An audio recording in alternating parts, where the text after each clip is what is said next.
Hi, my name is Paul Ihde. I am the principal and 7th and 8th grade teacher here at St. Paul's Lutheran School. I'm here to give you a little bit of a tour today about online learning and what it looks like from a teacher's point of view.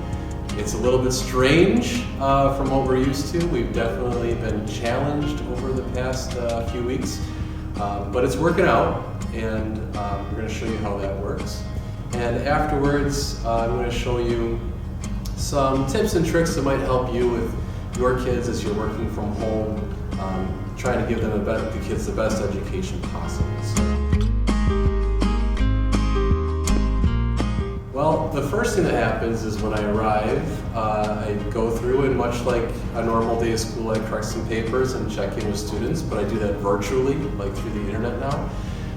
And then the second thing is where it gets kind of weird. I put on a headset and then I can hear myself, and I will spend the next 2 or 3 hours talking to my computer. And that's how I conduct class, because I'm recording some things, some lessons for my students online that they can go and view later on. So after I'm done talking to my computer, then it's time for actual class. And actual class here at St. Paul's now is a Zoom lesson for our older kids. And so I'll stand up and then I'll come over here. I'll of course get my hand sanitizer and make sure that I am not infecting anyone around me.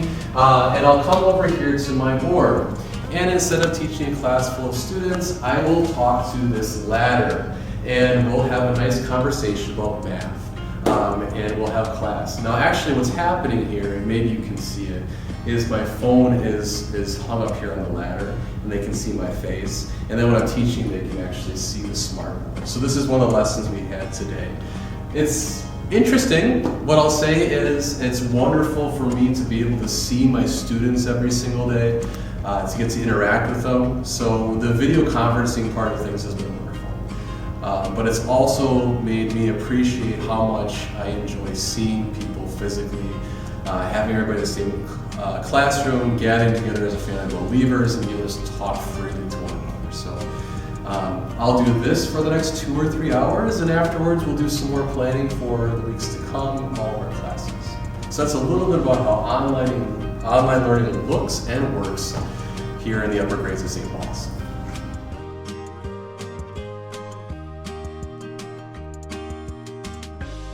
It isn't an ideal situation, and there are some struggles that everybody has, especially just with technology and how it works for the kids. So what we wanted to do is just give you a few helpful hints and tips that I've written down here, and hopefully that'll assist you as a parent when you're working with your kid.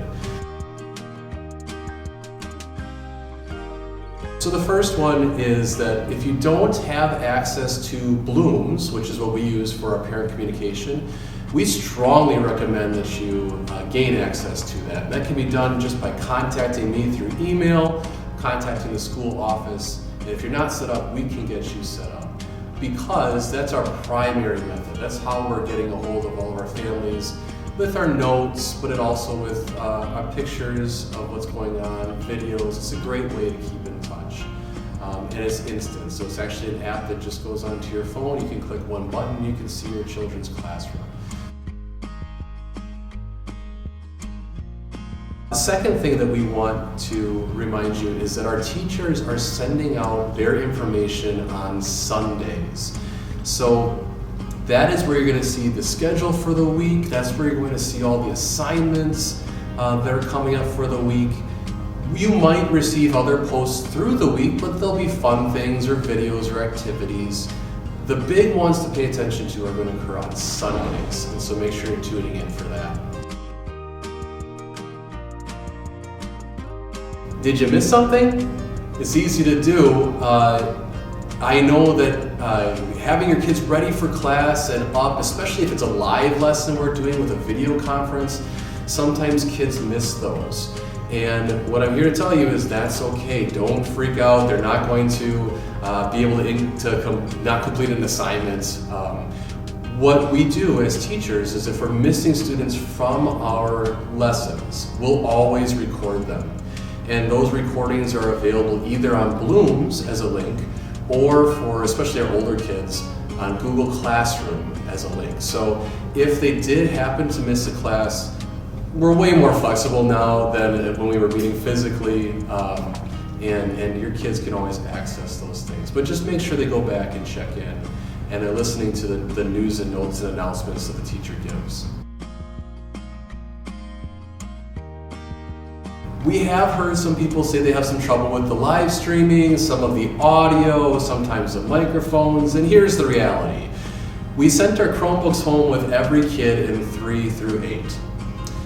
Those Chromebooks are the basic model. They are not the top-of-the-line Chromebooks, and they're not the fastest machines that are available. So you might be better off with hooking your kids up to your home PC and accessing Blooms through that, or your home laptop, because those devices tend to work a little bit faster than our Chromebooks do. With that, you're going to want to make sure, though, if it is a live lesson, that they have access to either a webcam or a camera that's installed on that device with a microphone that works. Now, we've had some people saying I have issues trying to talk back and forth with a classroom teacher, and if that's true, maybe consider getting earbuds that have a microphone attachment to them, or that headset that I wear once in a while. It has the big earphones and then it's got that air traffic controller microphone. Those are really wonderful tools because it takes the voice from your child straight to the ears of the teacher. And so if you have access to those things, it'll definitely help your child out. If you are using your device, like a Chromebook or a PC, and you need to do two things at once. Maybe it's listening to your teacher's lecture, but then you also are expected to do some note-taking, maybe on Google Classroom or something of the like. You can hook up a second monitor to your Chromebook or your PC, and it's actually not that hard to do. There's these things called an HDMI cable, and it's just one cable. It's thick, it's about that thick.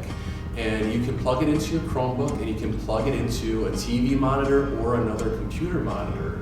And then when you do that, you'll be able to slide the screen right over onto that new monitor, and then you can continue working on your device's monitor, either your Chromebook or your PC.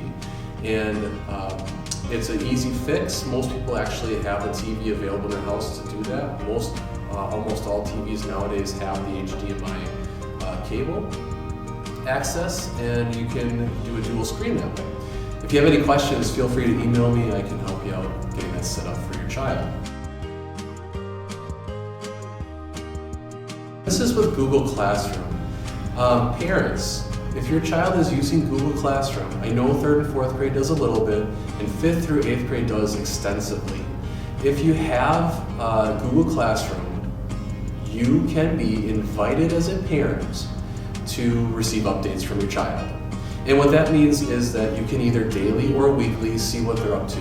Google will send you a report, it'll send you how they're doing with their grades. It will also send missing work. So it's a handy tool, but one thing I'll tell you, for missing work, make sure your child hits that turn in button on Google Classroom, or else your inbox is going to be flooded with missing work from Google, because Google doesn't know if you turn it in or not unless you press the button. But it is a neat tool, and it helps parents keep up to date with what's going on online. Because I know, even for me as a parent, when I'm looking at my kids' work, I say, so are you finished with your stuff? And they'll say, I think so. And then I'll say, well, I don't know if you're finished with your stuff. It does help to use Google Classroom and sign up for it. So talk to your teacher if you haven't already been signed up for Google Classroom. So those are just a few tips and tricks that we think might help you as you continue distance learning. And thank you again. You're incredibly flexible, very supportive of us and the work that we're doing with kids. And believe me, we understand that this is a challenge for parents at home. Because you're putting more into the driver's seat of your kids' education than you've probably ever been before. And we're extremely thankful for the efforts you have put in, for the work that you're doing with your child, the communication that you're giving to us. We're extremely thankful for you dedicated parents. So thank you very much.